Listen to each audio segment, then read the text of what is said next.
Everybody. It's a little loud. Hi, my name is Valerie Michael, and I'm the Deputy Director of the Indiana Archives and Records Administration. We're here today in Braysville Cemetery to remember Soloman Manwaring, who is one of the 43 delegates to the 1816 Constitutional Convention.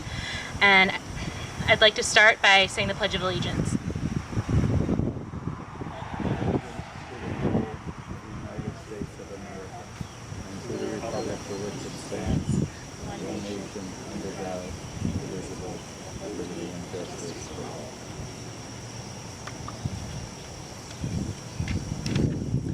So as you probably know, the 200th anniversary of the beginning of the 1816 Constitutional Convention happened last Friday on June 10th. In 1815 and 1816, Indiana was moving quickly towards statehood. In 1815, a census was taken reflecting 63,000 settlers living in Indiana. This prompted Congress to pass legislation in April of 1816, introduced by Indiana's delegate Jonathan Jennings, to set the Indiana Territory on its path to statehood. Just weeks later, on May 13th, elections were held in Indiana's 13 counties to select delegates to send to the Constitutional Convention that was to take place in Corden. Only 4 weeks later, on June 10th, 43 men would meet to determine the fate of the state and write its first constitution. So on the second day of the convention, the delegates voted on a motion to determine whether Indiana would actually become a state and to write a constitution. The vote passed, but it wasn't unanimous. It was 34-8. The 8 men were opposed in typical Hoosier fashion because it was an issue of taxation. So long as Indiana remained a territory, the federal government would cover the territory's costs and the federal taxpayers would be responsible. But upon statehood, that role would fall to Indiana taxpayers, and these 8 dissenters were worried that Indiana couldn't sustain that. But they lost, and we became a state anyway. During the Constitutional Convention, committees were determined and assignments were made by the president of the convention, Jonathan Jennings, who would go on to become our first governor. In less than 3 weeks, the delegates had finalized their work, and on June 29th, that convention adjourned. The first constitution included 3 branches of government, no attorney general, and was the first state to establish an expectation of free education for all. It banished slavery and involuntary servitude. Interestingly, the Constitution was never ratified by the citizens of Indiana and instead was sent directly to Congress in Washington. On December 11th, 1816, Indiana became the 19th state in the Union. And that Constitution of 1816 stood until 1851 when our present Constitution was ratified.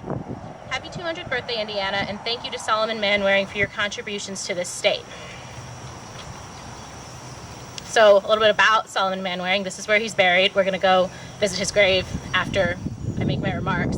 He is believed to have been born in Delaware on September 29, 1776, and was one of the 3 delegates from Dearborn County, including James Dill and Ezra Ferris. Manwaring's father bought land in Clark County that would later become Dearborn County. And in 1801, Soloman joined him, and they're thought to have been among the first settlers in this area.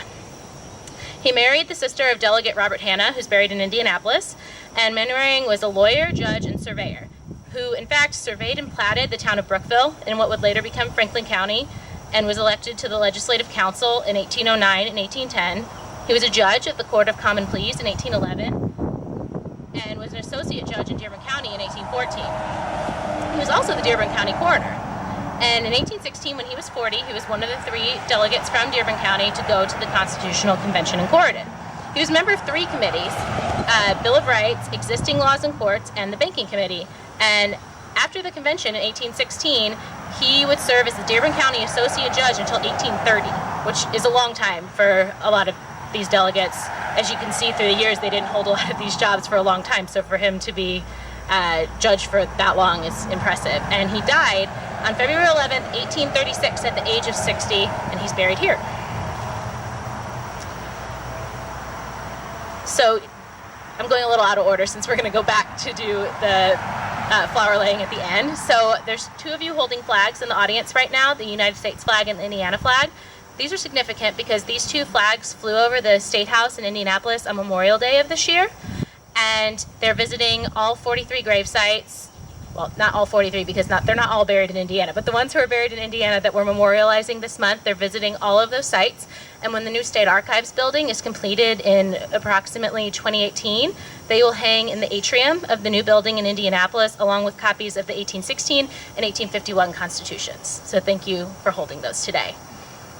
And with that, we can, let's go back and do the flower laying now, and then we can come back up and take pictures. You can stick it doesn't matter. We'll have a moment of silence for Soloman Manwaring.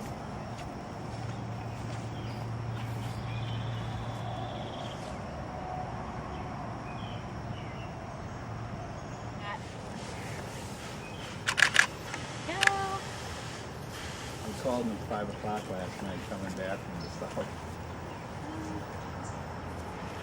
Would you like to get in the picture, everyone?